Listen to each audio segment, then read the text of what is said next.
Hello mga kalabs! Kumusta po kayo? Kaninang umaga nga po ay biglang may sumisigaw nga po ng taho. Kaya pinatawag ko nga po siya kay Papa dahil bibili nga po ako. Kumuha nga lang po ako ng pera at lumabas na rin. Mabuti na nga lang po mga kalabs at narinig ko nga po itong taho. Kahapon po kasi ay nagbenta nga din daw po si Lolo kaya lang hindi nga po siya natawag ni Papa. Mabuti nga po ngayon at sa wakas makakabili na nga din po ako. Worth 20 pesos na nga po yung binili ko. Hindi ko na nga din po binilhan si Kuya dahil natutulog pa nga po siya.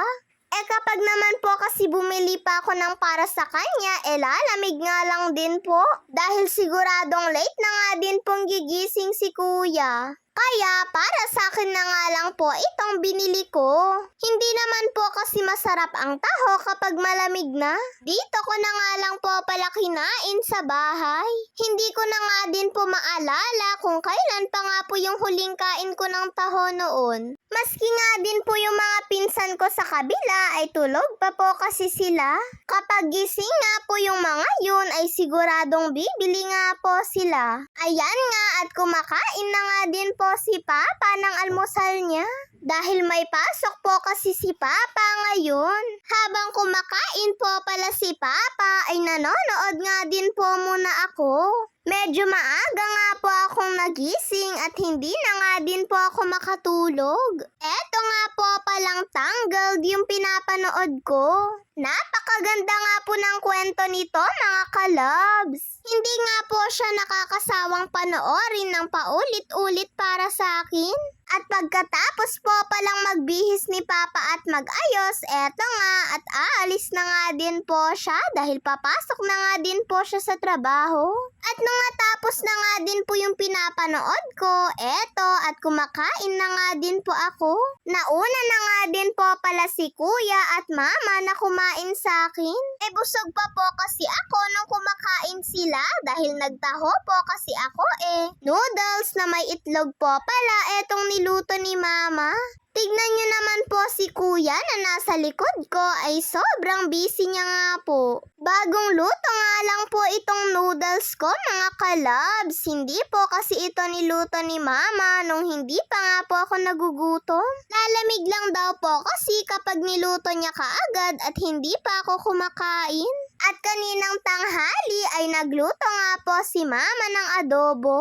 Konti nga lang po itong niluto ni Mama ngayon dahil kami nga lang pong tatlo yung kakain. Hindi na rin po pala ito nilagyan ni Mama ng patatas. Hindi na nga daw po lumabas si Mama para bumili dahil masama nga daw po yung pakiramdam niya dahil sa sipon niya.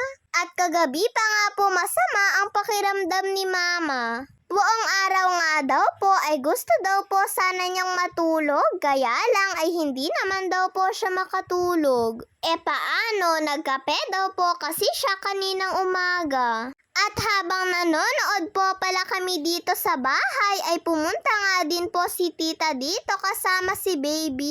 Eto nga at nilalaro-laro ko nga po muna siya Marunong na nga din po siyang makipaglaro. Tapos, nung nakaluto na nga din po si Mama ng hapunan namin, ay si Kuya na nga din po yung naghanda. Sinabawang karne ng baboy po pala etong niluto ni Mama. At sinahugan niya nga lang po ito ng talong at talbos ng kamote.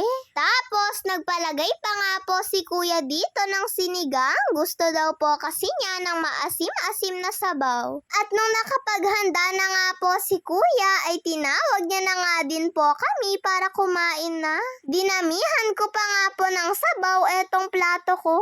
Dahil sinasabay ko na nga din po kasi yung paghigop ng sabaw. Sabay-sabay na rin po pala kaming kumakain dyan mga kalabs. Akala ko nga po nung una ay sinigang nga po itong niluto ni Mama dahil maasim. Pero pwede lang po pala yun mga kalabs. Kahit hindi sinigang yung niluto mo tapos nilagyan mo ng pampaasim, masarap naman po pala. Siya mga kalabs, kain po tayo. God bless to all mga kalabs. Bye-bye po.